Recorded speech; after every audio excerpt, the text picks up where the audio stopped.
イスラエルとパレスチナの問題はきっかけなんですよ。第三次世界大戦。気をつけてほしいのは、ということは、これだけはちゃんといつもチェックしてください。止められたらもう終わりです。お父さん、はい、今、戦争をやってるじゃない。はい。もう今、私何も戦争について分かってなくて、今日はちょっとそれについて解説してもらいたいなと思うんだけど。しょこさんはどこまでだけ分かってる？でもなんか、なんだろう、こう、いろんなこともちろん調べるけど、やっぱ気になるから、調べれば調べるほど、ってなんかこう、ものすごい時間を遡ったところが原因なのみたいなことで、もうわからなくなって、簡単にはこう、口にしない方がいいかなっていう内容です、私の。要はその住んでるところの、まあ取り合いなんだよね。はい。早い話が。それはただ単にそこにいるアラブ人の揉め事ではなくて、はい、まあ宗教間の問題がある。そうですよね。はい、ただ、まあ地球上たくさんいろんな紛争があって、まあいろいろなことで皆さんね、各地でいろんなもの起きてますけども、その中の大部分って言ったらあるかもしれないけれども、ある程度一番ややこしいところの問題が今回は大きく火を吹いたかなっていう感じです。あ、そうなんですか。それは一重にユダヤ教、はい、そして、イスラム教、そしてキリスト教の、3つのね、問題がこうややこしく絡み合ってるかなってことですね。そもそも、その、キリスト教、それから、イスラム教、そしてユダヤ教、この3つっていうのは、どれが一番古いかわかる？ユダヤ教が一番。大正解。もともとね、ユダヤ教っていうのは、ユダヤ民族ではなくて、ユダヤ教を信じる人たち。はいはい。学校で学ぶことを簡単に言えば、3000年ほど、前かなになるかなぐらいの時に、いわゆる、まあ、ユダヤ教を信じる、まあ、ユダヤ人の人たちが、まあ、今のイスラエルの近辺にいたんですよ。暮らしてた。はい、ガザ地区のもうちょっと下の方にいたんだけども、エジプトの手前にいたんですけども、あまりにも食べれなくて、飢饉がすごくて、で、これ生きていけないなーっていう時に、エジプトがじゃあこっちおいでっていうふうにして、まあ奴隷で連れてったんですよ。で、奴隷で400年ぐらい、わーって、まあ3400年ぐらい前の話ね、だから、で苦しんでたんですけども、その時に、まあ神様が出てきて、もうあんたたち許してあげるから、ね、国を作ってあげるから、もうそこに自分たちの国を名乗って、頑張っていきなさいっていうふうに今のイスラエルの方にユダヤ人たちが集まって国を作ったっていうのが最初なんですよ。ただ向こうね、通り道なんですよ。いろんなもの、いろんな人たちが往来するのね。そしたら、なんで今まで人いなかったのに、なんで急に住んでんだよ。なんで急にこんな幅利かしてんのよ。人の年取りやがってみたいな感じで、まあ徹底的に言われちゃったんですよ。で、まあ国を追い出された。その時にまあみんなでもう一回戻ってこようねっていうふうに約束したんですね。力をつけて。これが約束の地っていうよくね、出てくる話なんです。まあバラバラになりました。そしたら、当然ね、国を持たない人たちなんで、その当時世界中でも国持たない人たちの要は流浪の人たちでしょ。そういう人たちを意味嫌うんですよ。国がないから。で、あんたたちはどこから来たの？ユダヤ人、噂のユダヤ人ね、ダメだよ。ここで、畑もさせない、普通の仕事もさせないというふうに、あっちこっちいじめられたの。で、そのいじめられた根本っていうのはもともと奴隷だったでしょっていう言い分なんですか？あるけど、国がないってことです、一番。国がないっていうのは、その当時はやはり、地に足がついてない。何をするかわからない。まあ考えがない。根っこがない。根っこがないっていう人たちだから危ないでしょっていう考え方。そしたら当然まあいじめられたとしてもすごい数の人が世界中に散らばってるので、どうしようとなった時にその当時はまだお金が主流じゃない時代、そこまでは。貨幣価値。貨幣の問題よりはもっと違う金銀財宝とかの時代なんで、まあ人が意味嫌う金貸しの仕事っていうのだけができたんですよ。唯一。唯一。だからユダヤ人たちが、まあみんなもう自分たちができる仕事でってことで金貸し始めていった。それが最初なんですよ。だから今でもユダヤの方ってなんかこういうふうにお金をこう回すのがうまいみたいな。それしか、そういう人たちしかできなかったから、力をつけてった。なるほど。そうこうするうちに、だんだんお金の時代になってきた。で、唯一ね、そういう、ほら、自由じゃないじゃないですか。ユダヤ人ってどこに行ってもね。そうですね。君ら自由にしていいよっていうふうにして呼び寄せたのがアメリカなんですよ。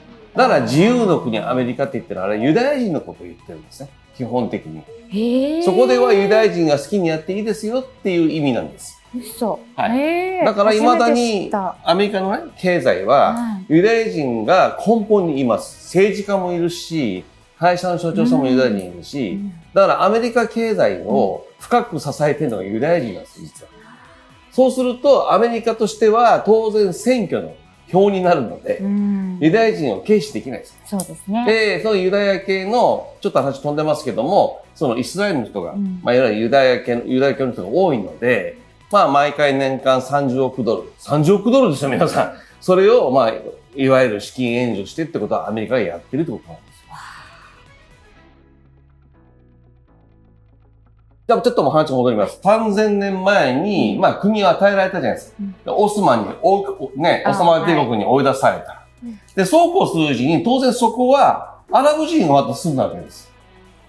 まあ、もっと言ってしまえば、オスマン帝国がいたんだけども、イギリスが出てきて、まあ、とりあえず、オスマン帝国ちょっとイギリスからするとめんどくさい人たちだったんで、アラブ人が頑張って、オスマン帝国と戦ってくれたら、あんたたちにあげるよって言ったんです、イギリス。この土地を。その土地イギリスは力があったので。そしたら、じゃあ頑張ろうってなる。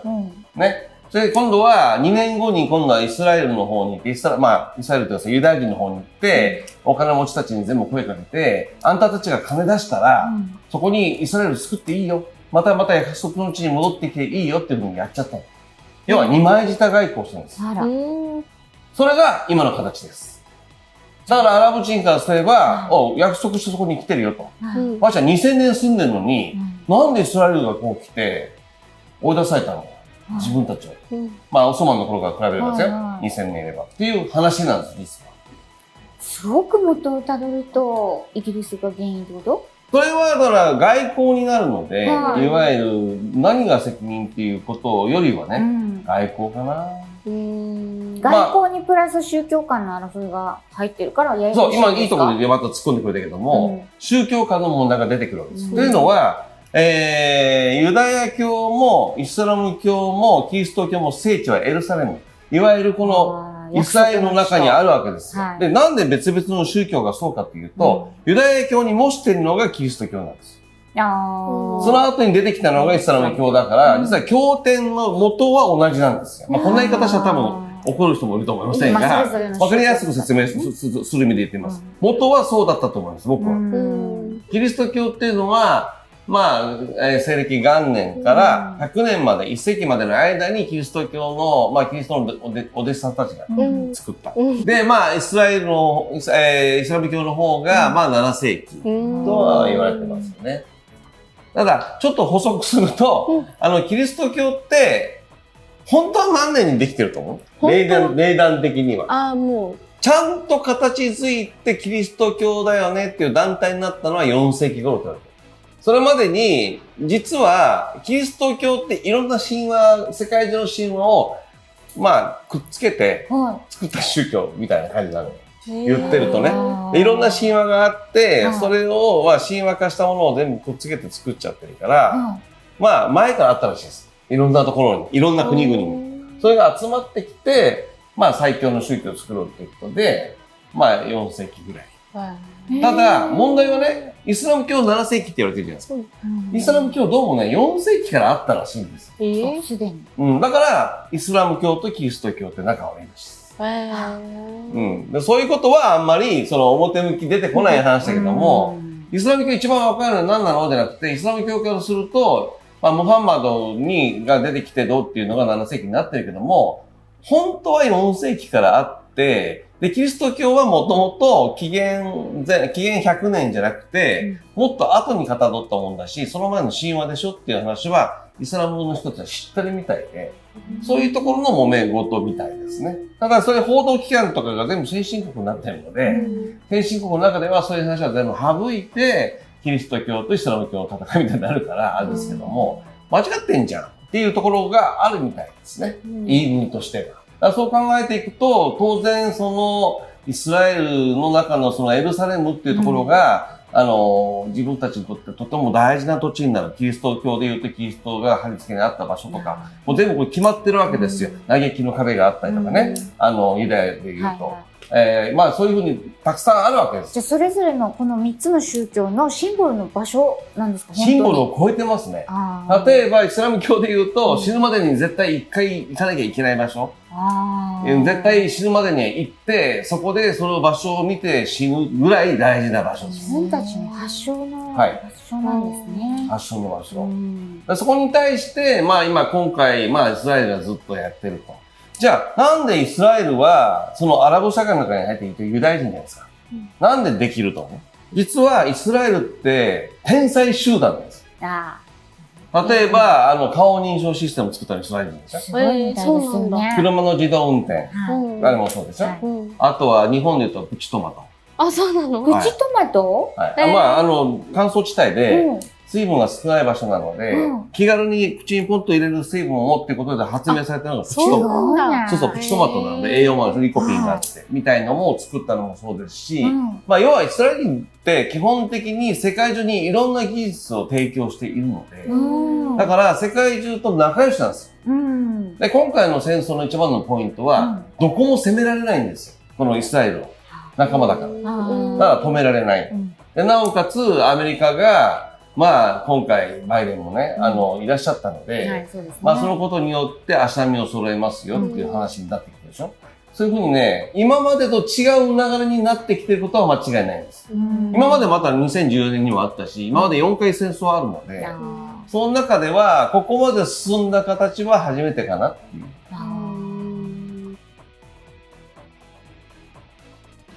問題は、ガザ地区っていうのがあるでしょ、ガザっていうのはもういわゆるどんどん追い込まれてって、今200万人がいるんだけども、200万人の人が、まあ、種子島ぐらいの、大きさのところの方に閉じ込められてると。で、そこの方に、まあ、壁を作ってね、出さないようにしてたんですよ。で、結局、中身はどうなってるかというと、1日4時間しか電気使えないとか。で、水も食事も配給制で、仕事もないんですよ。このガザ地区に、この閉じ込められている方々はどういった方々？アラブ人です、だから。そうです。いわゆるパレスチナ人です。だけど自分たちは踏みとどまりたいじゃない。行き場所がないじゃない。難民になっちゃう。だからそこにいるわけですよ。でそこを、まあ、あんまり、まあ、テレビでやらないですけども、ニュースでやらないですけども、管理してるのが実はエジプトなんですよ。エジプトのもうすぐ上にあるんで、ガザがね。一応エジプト政府がとりあえずは、まあ、見てるっていう感じなの。ややこしい感じで、ずっとガタガタ来てたのが、まあ2021年に、一応中国はどうにかアラブで自分の存在感を示したいので、アメリカの誘いに乗ってイスラエルととりあえず仲良くやろうかって話になっちゃったんですよ。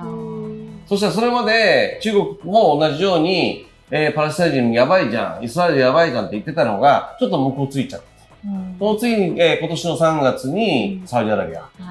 まあ、サウジアラビアって言うとアラブの中ではトップですよ。もう一番の人たちが、そうか、じゃあイスラエルとちょっと仲良くしようかっていうことを言っちゃったから、もう俺たちダメじゃん。もう誰も助けないじゃんっていうところから、半ば、まあ、絶対勝てないけれども、やれっていうふうにやった部分もあるかもしれない。この動画出る頃にはいろいろ起きてると思いますが、問題はね、そのハマスというイスラム原理主義、要するにイスラム教の原理をちゃんとしっかり守りましょうっていう、そういう戦闘集団がいるんだけども、その人たちとの戦いになるんだけども、問題はこのハマスっていうのは、いわゆるそのパレスチナ人の一般の住宅の中にいるんです。生活してるんです。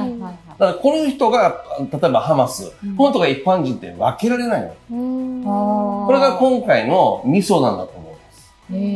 だってそれ、ここにちょっとハマスの戦闘員がいると思ったら、撃ち込むしかないでしょ、ミサイルを。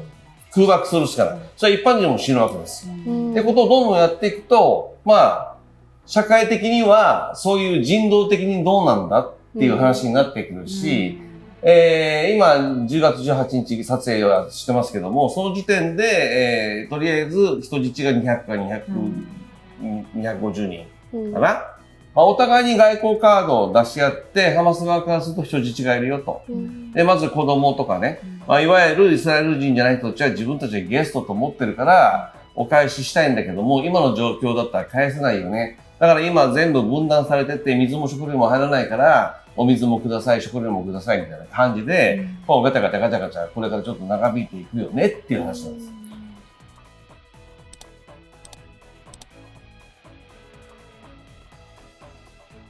実は前のね、第3次世界大戦の動画の時に僕言いました。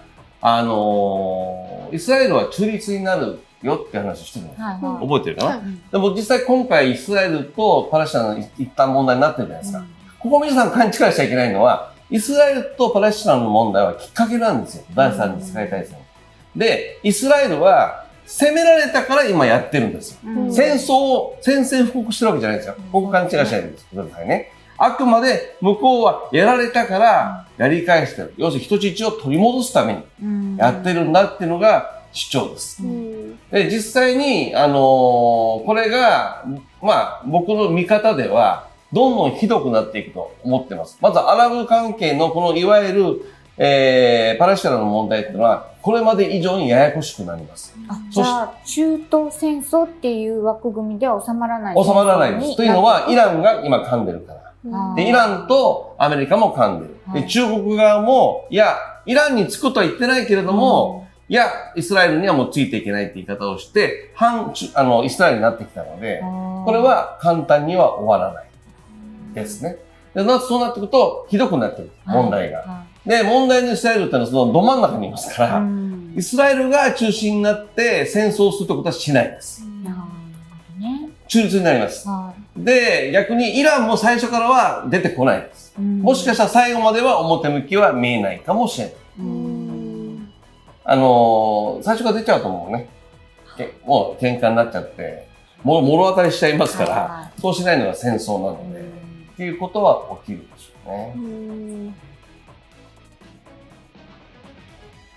こんなにこう、武力の差があるハマスとイスラエルだけど、このイスラエルに住んでいる日本人の方の話では、やっぱり今まで見たことない最新鋭の武器を持ってハマスがやってきたっていうのがあって、だからまあいろんな国が関わっているであろうとは言っていたんですけど、そういうのもあって長引くっていうこともあるんですか？そうなんですよね。まあ、これはね、皆さん僕が言及することじゃないですが、ちょっと想像してくださいね。例えば、今世界で一番、稼げる商売っていうのは武器なんですね。武器の販売なんですよ。で例えば、じゃあ、ハマスっていうのは2万人の兵がいる。で、イスラエルだと赤兵で17万人と言われてますけれども、まあ当然持ってる武器の数も違うし、イスラエルっていうのは世界で一番戦争に慣れてる国なんですよ。常に戦争してますから。F16 最新戦闘機もアメリカよりもイスラエル人の方が早く乗ってるんですよ。そのぐらい慣れてる国なんだけども、例えば圧倒的にイスラエルが武器を使ってハマスを攻めたら一遍に終わっちゃいますよ。けれども、ハマス側が少なからずその武器に対抗できる武器を持ってたとしたら戦争は長引きますよね。そしたら、お互いにずっと武器を消費していきますよね。そしたら当然それは武器商人っていうのは両方に武器売ります。そうですね。長引く方が嬉しいわけですよね、武器商人として、そうです。だからそういうやっぱり武器商人っていうのは、まあ、古今東西ね、今までもいましたし、当然戦争になっていくと戦争をやってる人たちが出てきますから、世界ではね。そういう人たちがおそらくいろいろ、まあ、供給してる。ただ、イスラエルの武器っていうのはパワーポイントを使ったりとか、レーザーを使ったりとかする武器なので、よほど最新鋭なんですよ。本当テクノロジー、ね。テクノロジーです。もう本当にiPad で攻撃します。そのレベルでやっていく人たちなので、それに対してこう対抗できるっていうのは、どの国なんだっていう話になってきます。そうですよね。はい。じゃあ、ここまではややこしくなってるね。で、じゃあ、アメリカがどうとか、イスラエルがどうとか、中国がどう、サウジがどう、じゃあ、サウジに至ったらどうかっていうと、もうやめな、言ったじゃん。ほら、奇襲攻撃されるって言ったじゃん。実はサウジは言ってたんですよ、最初からね。これもう、奇襲攻撃あるかもよ。もう聞かなかった、イスラエル人は。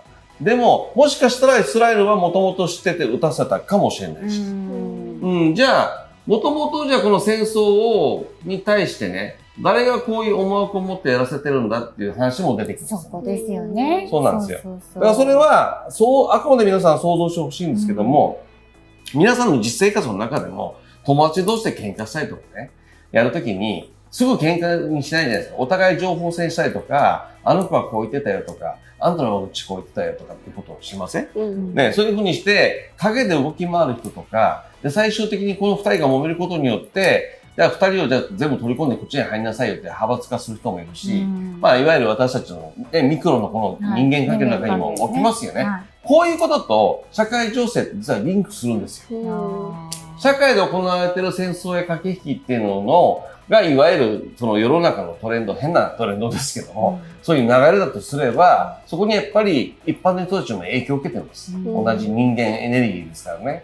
それで考えていくとね、私たちの生活の中にもそういうキングメーカーじゃないけど、もう喧嘩してる人たちのバックにいる本当の親分みたいなのがいたりとかしますよね。それと同じように、今回の戦争の中で、やはり名前は出てこないんだけども、ずっとこの地域で、ずっとこの人たちいつも本当はバックにいたんじゃないのっていう国はあると思うんです。なるほど。うん。それは今日僕が喋った国名の中に出てきてます。これはちょっと言えません。僕の口からはっきり言えませんけど、想像して、まずは動画を聞き直してみてください。一つ言えることは、その国だけは今、どのニュースにも国名も出てこないです。一切。はい。で、一番の原因だった国なのに、あんたが本当悪かったんじゃないのと言われてないんです。僕はその国が、ちょっといろんなことを、まあ、こう仕組んでじゃないけど、形作ってやってるんじゃないのかなっていう気はしてます。私たちのこの人間関係でも、こういう小競り合いがあちこちで起きてますってことなんですか？起きてます、起きてます。今までよりも。はいはい、起きてます。だから例えば、イスラエルと、例えばパレスチナの問題でごちゃごちゃしてた。そこに中国出てきたじゃないですか。で、中国は一応イスラエルの仲間の国だったじゃないですか。けども実は、ここに来て、いや、イスラエルでやったことは人道的におかしいからってことで、パレスチナについたでしょ。中国の言い分は、中立だったんだよなんです。なるほどね。だから、お友達同士でもいません？仲間と思ってたのに、みんなでくるんでたのに、あいつ敵だっていうところの方に実はついて、ここの情報を全部漏らす人いません？いますよね。中国です。でもなんかそういうふうに、なんかこう自分の身の回りでね、ちょっとごたごたある人は、それ置き換えて配置転換をしてみると、わかりやすいのかもね、戦争とかもね。結局だから人間のやることなんで、国がやることの外交っていうのは、個人の人間がやってることと同じなんですよ、実は。大きかろうが小さかろうが人間同士の結局争いなので、そう考えていただければいいし、まあ、だからそれは、じゃあ逆に、じゃあイスラエルはイスラエルの立場がある。で、アラブのパレスチナの気持ちがあって、今必死にやってますよ、みんな命をかけて。なのに命をかけないのにそばでわーっと取り回っている人たちもいるじゃん、やじやって。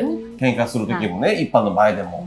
そういう感じに見ていくと、ああ、誰がどうなんだなっていうふうに見ていただくといいし、その学校の一番の本当のボスがエジプトだとしても、いや、サウジアラビアだとしても、今、まあ、ある程度みんなが疲れるまで待とうかって待ってるかもしれないしね。自分がそこに行くとまた自分が紛争に巻き込まれるし。ただね、この動画の最後にこれだけ言っておきたいのは、今回の戦争はとにかく長引きます。もう第三次世界大戦始まれば簡単に終わらないんですよ。まあ2年ぐらいは僕の読みでは続きます。結構2年って長い。なぜかというと、その間、おそらくはほとんど間違いなく輸入が止まっちゃうんですよ。イランが止めてしまいます。そうすると世界中に大きな経済戦争が今度起きます。現代の戦争って殺し合いの戦争じゃないんですよ。昔からずっと人間って殺し合いの戦争をしてきましたけど、それをやったところで意味はないって分かってて、もう近代からは経済戦争に変わってるんです。この戦争を機に、まあ、世界中のまだ口を出さない人たちが何を考えてるかというと、今のうちに強い主力の企業を抑えよう。戦争によって抑えようとか、紙幣の価値とかを抑えようとか、いろんなことを仕組んでいると思います。で、特に日本の場合は、輸入が止まってしまうと一気にいろんな経済が止まってしまうので、そういう意味ではイランっていうのは日本の今後の行く末を持ってる国でもあるんですよね。だからそういうことを考えて、もっとこの今起こっているこの争い事っていうのを見ていくと、私たちの見方、視点が変えられるのかな。法人がそこにいたかどうかももちろん大事かもしれませんが、皆さん今後ニュース見る上ではね、日本ではライトにしか報道しないと言ってます。はい。なぜかというと、日本で、もう反政府になるような学生たちが出てきて、暴動が起きる可能性があるんですよ。今後。こういうことがずっと続いていくと、もうみんな二極化が始まって、国なんかどうでもいいっていう人たちが、この戦争に釜かけて、あんまり報道を過熱してやってしまうと、そういう反政府が出てくる可能性があるから、日本のメディアはライトにやるって決めてるみたいです。だから、おそらくこのままでいくと、あんまり、なんていうかな、正しい情報が流れないです。ただ、気をつけてほしいのは、レバノンっていうことは、これだけはちゃんといつもチェックしててください。なぜかというと、レバノンの方に輸入する、いわゆる湾があるんですよ。レバノンを止められたら、日本に入ってこない。はい、もう終わりです。もう終わりですってのは、本当に皆さんの想像以上にもう終わりです。いろんな会社が潰れたり、いろんな商品が入ってこなくなります。ただ、運がいいのか悪いのか、イランと日本って実は親日なんです、イランは。そうでしたよね、イランってね。決してね、はい。そういう意味ではすぐにせき止めたりはしないし、それをやったことによってたくさんの国々ももちろん困るわけですから、まあ攻撃の対象になるとは言われてますね。そういう意味では、まあもっとニュースを注視するべきですし、生活に本当に降りかかってきますからね。来年はとにかく2024年は現金を持ってた方がいいです。銀行封鎖も出てくると思います。銀行封鎖、預金封鎖も可能性あります。戦争に巻き込まれてってことですよ。表向きは言わないけども、他の国々があんたたち戦争に加担しないんだから、金出すようが始まります。日本に。自分たちが最前線でやってるから出すべきだよね。日本も何回かに分けてね、1回目から2回目90億ドルってね、払ったことがあったじゃないですか。それと同じような感じは起きます。だから、そうすると今の政権、今の日本の経済状態では、日本ってお金がないんですよ。だから、これに税金かけちゃうのとか、これかけないって言ったじゃんっていうのが始まる可能性が来年からですよ。あります。そういうふうに考えていくと、まあ、とにかく早めの自分の持っているお金、資産に対しての保全っていうのは僕はやってた方がいいと思います。これはいわゆる、地上戦がどうとかっていう戦争よりは僕は世界で今後起きていく経済戦争の一つだと思っています。長い目で見ていくと、もしかするとですよ皆さん、私たちが悩まされた、病があったじゃないですか。2年も3年も。あそこから始まって、ウクライナ、ロシア、そしてアラブっていうふうに続いている長い戦争かもしれません。で、それをやることによって一番私たちが何を今なくしてるかっていうと、会社、経済、今までやってきた利権、大きな企業も潰れたり、新しく入れ替わったり、してますよね。そういう流れを全体的な目で見ていくと、もしかすると巨大なこれは戦争とも言える。そうですね。いますよね。レバノンです。レバノン。皆さん、気をつけてください。レバノンっていうニュースが入ってきたら、検索してください。そうすると、今こういうことが行われてるんだ。なるほど、イランはとうとう手出しちゃったんだな、っていうことが日本に直接来る話です。